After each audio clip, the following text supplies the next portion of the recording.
je vous emmène en Inde.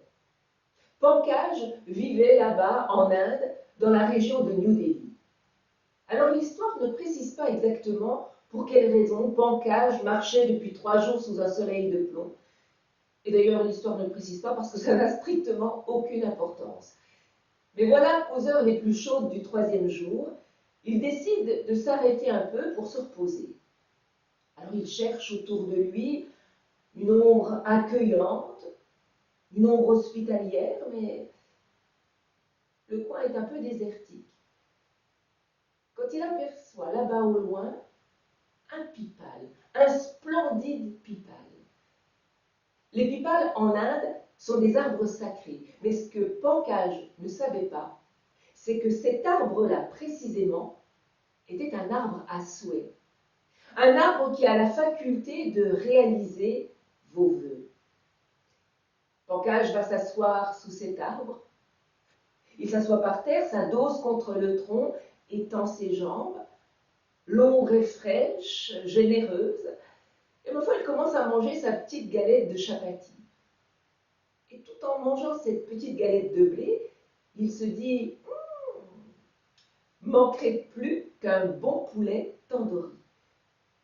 Et au même instant, apparaît là, sur ses genoux, un plat de poulet tandoori avec ses petits légumes et son riz.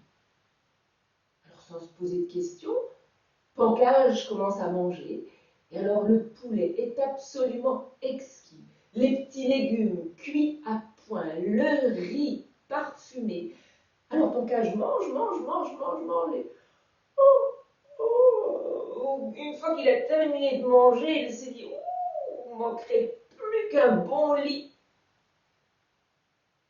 Et à ses côtés apparaît un charpaï, le lit indien dans sa plus simple expression.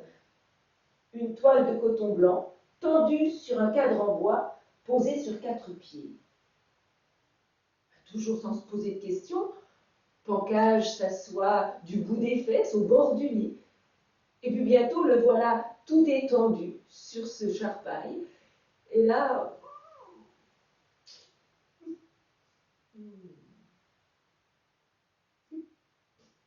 ne manquait plus qu'une jeune fille vienne me masser mes pieds et mes jambes endolories.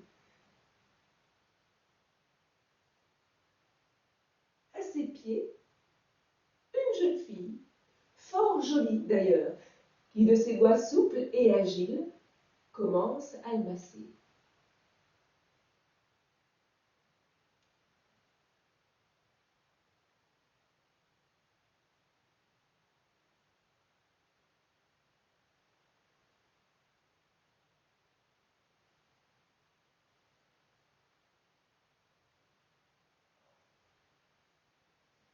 Il ne manquerait plus qu'un tigre arrive.